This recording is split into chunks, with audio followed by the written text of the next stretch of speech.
You tell them I'm coming, and hell's coming with me, you hear? Hell's coming with me!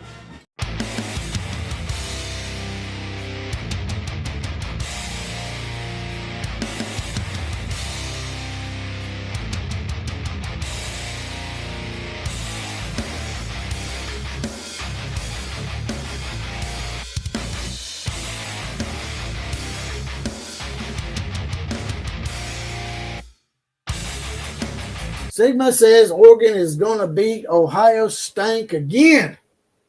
Well, I would like to see that happen. I really would, because I like Oregon. Back when I was a child growing up, actually Oregon was one of my favorite teams. I used to like this guy named Rich Brooks. Everybody gives Bellotti and Chip Kelly and all those guys all the respect, Helfrich. They give them all the respect of building Oregon to what it is today. But it wouldn't have ever happened had it not been for Rich Brooks. Rich Brooks took an Oregon program that was going 2-9, 3-8 every year and started putting them in bowl games.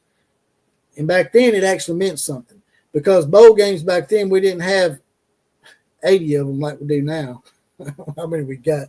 42? What do we got? 41, 42 bowl games? Something like that. Maybe 40. We got at least 40 bowl games, right? Well, back in the day, you didn't have but about 15 bowl games. So to take Oregon to a bowl game back then was a huge feat. Rich Brooks is the guy that should get all the credit for Oregon being where they are today. I agree the seeding is messed up this year, says Tom Piper. Oh, yeah, that's pretty obvious. The seeding's just piss poor. The seeding is terrible. I mean, the seeding is terrible. If you're Oregon, how pissed off are you? Their run to the national championship is the hardest of anyone in the draw. That game right there should be played no earlier than the semifinal. 100%. You could argue it's the national championship. Exactly. Now, Ohio State didn't do themselves any favors, so they could have done a better job, and there would have been no doubt, and they would have been seeded over Penn State. But regardless, if you're Oregon, you're just furious right now, especially if you're looking over at Texas, who gets to play a crappy Clemson team followed by Arizona State. I mean, man, it's just the way that the games and the field has turned out in terms of everyone's path to the national championship. It's about as bad as I've ever seen. I mean, man, I kind of feel like I'd like to see him go to this, keep this, in this playoff model. I almost like to see him go back to the BCS rankings, and just go ahead and make the top 16 or the top 12 or whatever it's going to be, whatever the field ends up being. Just bring the BCS rankings back. Take the human element out of it. Yeah, exactly. I agree with that. The BCS, the argument with the BCS is that, there's only two teams. So number one versus number two, there was some debate there of whether that was accurate enough for 1 and 2. But, man, when you're talking about 12, 14, 16 teams, the chances of the BCS not getting it mostly, if not completely correct, are a lot lower. Every single time they've changed the playoff format, it's been because of the SEC. They changed that BCS thing to 4 teams because Alabama and LSU both got in. Yeah. That 1 year. And so they lost their mind and they had a knee-jerk reaction.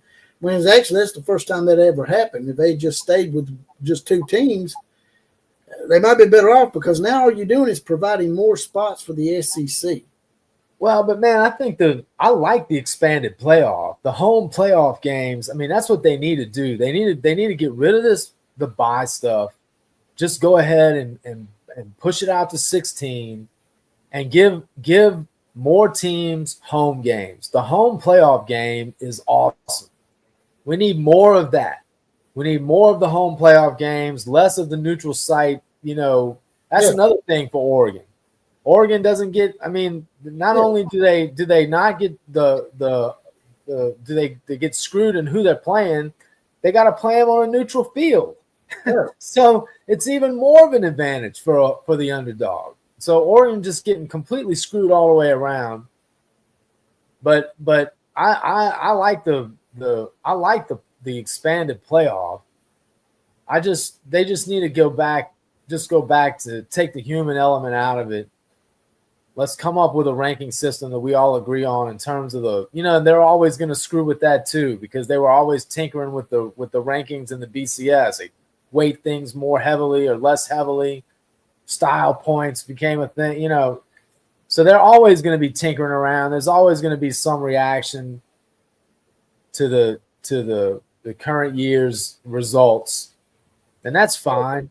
The BCS caught a lot of flack because the BCS only had 2 teams to pick from. And you really have at least 5 or 6 teams that are deserving of a shot, to me, at a national title every year. I would agree. Probably 5 or 6 tops, in my opinion. And they were having to just take 2. So they caught a lot of flack. But if you had took the BCS and applied it to that 4-team playoff, you would have probably got a better result, and the better teams would have been in there. Just like with this 12-team playoff, if you take the BCS formula and apply it to it, I think you'll be fine. And if you want a little bit of a human element in there, I guess you could add in the AP poll and the coaches poll as a part of the equation. I totally agree. And as far as the home playoff games that you're talking about, yeah, I agree that it should be at least the first 2 rounds. Because you get that top 4 seed for what, man? You need some kind of reward, right? I mean, other than getting another week off and getting rusty. Absolutely. That's and then there's the other part for Oregon. They're coming in cold. Ohio State's coming off of a resounding win, and everybody's talking great. I mean, they've got all the momentum coming into this game. It's disappointing that there's this much to be unhappy about with the first, but you almost it's probably almost destined to be that way.